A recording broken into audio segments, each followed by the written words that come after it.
Maharashtra 2/3 majority. ఓ రకంగా చెప్పాలంటే రాహుల్ గాంధీ ఐఎన్డిఏ కూటమి ప్రయోగాలకి ఘాటైన ఎదురుదెబ్బ తగిలిందని చెప్పాలా. ఏకంగా 223 స్థానాల దాకా గెలుచుకునేటటువంటి దిశగా ఉంది.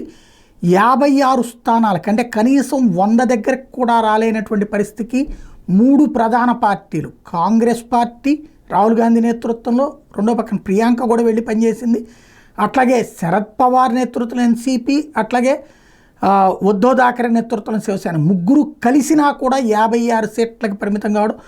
9 మంది దాకా రెబల్స్, ఈ 9 మంది కూడా మళ్ళీ బీజేపీ ఎన్డీఏ కూటమికి మహాయతి కూటమికి సంబంధించినటువంటి గెలిచేటటువంటి దిశగా అడుగులు పడుతుంది. ఓవరాల్గా 2/3 మెజార్టీ సాధించేసింది భారతీయ జనతా పార్టీ నేతృత్వంలో ఎన్డీఏ కూటమి. ఇది మహారాష్ట్రలో ఇప్పటి వరకు ఉన్నటువంటిది. అంటే దాదాపుగా ఈ టైంకి ట్రెండ్స్ అంటే ఇక అటు ఇటుగా ఒక 5-6 అటు ఇటు అవుతాయి అంతవరకే.